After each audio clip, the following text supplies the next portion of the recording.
Hoje no vídeo a gente vai falar sobre um livro que veio, né, do meu estudo, né, da doutrina espírita, que é o livro Voltei, do Chico Xavier, mas ele traz um questionamento.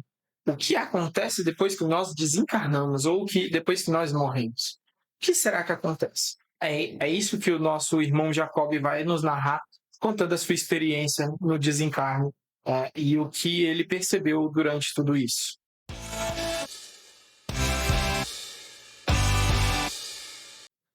Primeiramente, seja muito bem-vindo a este canal, seja muito bem-vindo ao nosso canal. Aqui a gente fala sobre literatura, sobre livros, sobre diversos outros assuntos, né? Aqui eu também trago algumas autorias minhas, né? Assim como este livro aqui, tá? O Som que Nunca Expressei, que é uma autoria minha, um livro meu, que eu falo sobre várias coisas. Também tem a minha novel, que é uma fantasia, né, de fato, e também temos ali alguns poemas e algumas poesias que eu acabo criando e compartilhando com vocês, tanto no YouTube quanto no Instagram, de fato. Então, algumas coisas a gente vai compartilhando.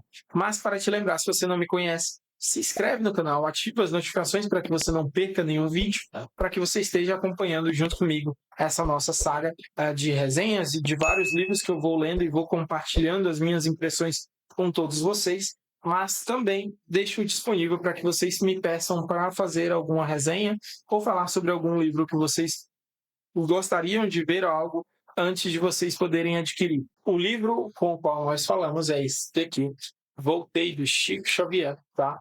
Que é psicografado pelo espírito do irmão Jacob. E aqui, primeiramente, a gente precisa falar que esse livro, Voltei, né, é um livro psicografado pelo Chico Xavier, né, e, claro, pelo espírito do irmão Jacob, que ele narra em primeira pessoa a experiência, né, dele mesmo após a sua morte, né, após o seu desencarne, de fato, detalhando essa transição ali do mundo material para o mundo espiritual, o seu reajuste, os seus aprendizados, né, e na pátria espiritual até mesmo, né, e o livro é um relato espírita detalhado sobre esse pós-vida, né, de fato. Então, é sobre isso que a gente vai falar nesse momento. Vamos agora falar um pouco mais sobre o livro. Primeiro, a gente tem ali o livro começando com a carta do irmão Jacob, que fala sobre a importância dessa reforma íntima e da evolução contínua, e depois ele começa a narrar ali a sua morte, né, o seu processo de falecimento, né? Apesar de ser espírita ali naquele momento e se preparar ali, né, o processo foi mais difícil e demorado do que ele imaginava, né? A separação entre o corpo físico acaba demorando muito mais, né? Foi lenta, foi trabalhosa, e durou várias horas, né? E começou ali em alguns momentos a ser muito mais demorada, principalmente na parte do crânio ali. E ele se sentia preso ali e sem conseguir se mover em alguns momentos, né?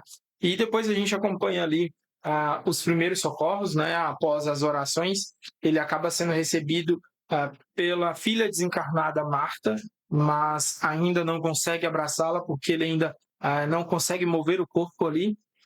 Depois, alguns espíritos amigos se encontram com ele, que é o Bezerra de Menezes e o Andrade, né, que o auxiliam. Ele é levado para um lugar de repouso e a diferença de vibração entre os planos, né, de um espírito que um espírito menos evoluído não via, né? Então ele acompanha tudo isso. Depois a gente acompanha a viagem e a chegada a essa pátria espiritual ali, onde ele nos conta que os seus companheiros ali acabam usando a viagem pela volitação ali, movimento pelo pensamento, né? Passam pelo umbral, onde eles veem espíritos sofredores de formas grotescas ali e precisam manter pensamentos positivos e orações para não serem influenciados de nenhuma forma. E depois eles chegam a uma colônia espiritual, onde é um local de repouso e reajuste para os recém-desencarnados, né? E depois a gente acompanha, né, esse reajuste, essa angústia, que o Jacob pensa, descansa ali, mas o seu sono espiritual é um pouco diferente, porque ele percebe que seu corpo espiritual ainda é um pouco mais denso e mais escuro do que dos outros, né? Que os outros ainda emitem alguma luz, já o dele não consegue emitir, né? Ao contrário de outras pessoas. E aí ele começa a ficar angustiado nesse momento, em desespero, porque ele era uma pessoa que pregava o evangelho, fazia isso, e não conseguia deixar o seu corpo mais iluminado de certa maneira, né? E aí, depois de uma visita ali ao Thomas Edison, que o ensina que a verdadeira luz, né, ou seja, a lâmpada divina, deve ser cultivada dentro de si. E aí depois ele começa uma jornada de trabalhos, os primeiros trabalhos, as lições, que é nesse momento onde ele inicia o aprendizado e trabalhos simples, né? Auxiliando crianças desencarnadas, em uma tarefa mais difícil ali de tentar ajudar um alcoólatra que ele conhecia, e nesse diálogo o homem acaba dizendo ali que quando ele era encarnado ele dizia muitas coisas e fazia coisas totalmente diferentes, né? Que aponta as falhas e a hipocrisia que ele dizia quando era encarnado, né? E depois isso acaba sendo uma lição de humildade para o próprio Jacob, né? Que ele começa a aprender que os inimigos dele, né, ou as pessoas que o veem como inimigo, acabam mostrando as falhas que ele ainda tem que ele precisa modificar. E aí depois a gente acompanha essa transformação do Jacob, né? Depois de aceitar as críticas, de se dedicar ao trabalho, com humildade, com amor, Jacob começa uma verdadeira transformação dentro de si, né? E aí depois é que ele começa a aparecer um pouquinho de luz dentro de si mesmo, né? E aí realmente ele começa a entender que ele deveria criar a luz em si mesmo. E o livro termina ali com Jacob mais evoluído, participando de reuniões com outros espíritos como André Luiz, né? E finalmente ali se preparando para uma nova jornada de reencarnação, pelo que eu entendi no final do livro, né? Então ele vai se preparando para uma nova jornada vindo aqui na Terra. Primeiramente, eu tinha que ler esse livro para fazer um resumo.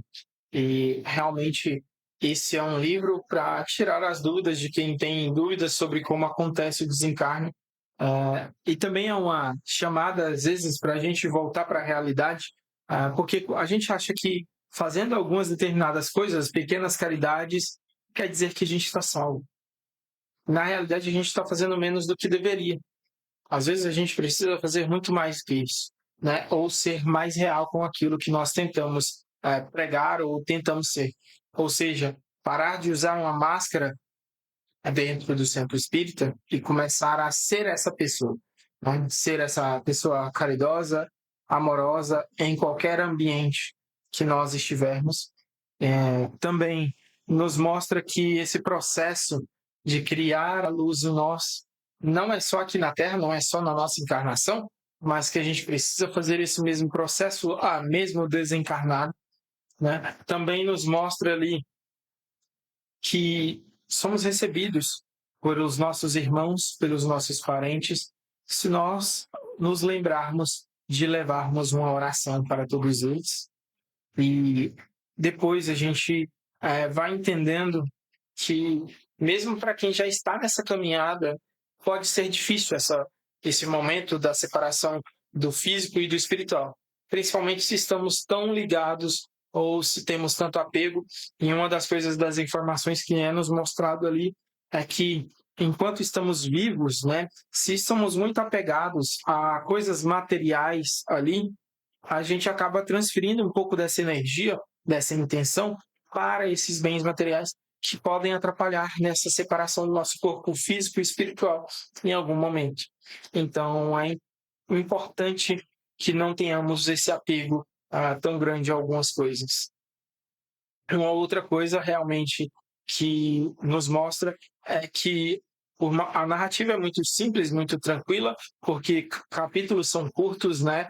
E a angústia do Jacob por não ter luz é algo muito real. porque ele já estava tentando ser melhor enquanto estava na Terra, mesmo que às vezes sendo um pouquinho, né, de fato hipócrita, mas ainda assim ele estava na tentativa.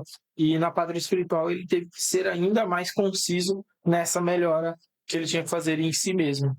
Já pensando agora na parte que a gente vai, né, da questão de leitura, de fato, né, como escritor, pensando agora muito mais como alguém que também escreve, o livro tem uma estrutura muito interessante, né, onde ele mistura um pouco da criação dessa narrativa romântica com a divisão de capítulos e subtítulos típica de livros de não ficção, o que facilita até mesmo na organização de cenas, né, do pós-vida.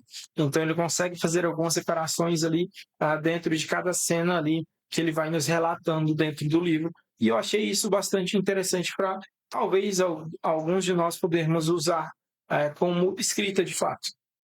E uma outra coisa para a gente poder finalizar o que a nossa conversa aqui sobre o livro é que o livro vai muito além de descrever o que acontece quando nós morremos.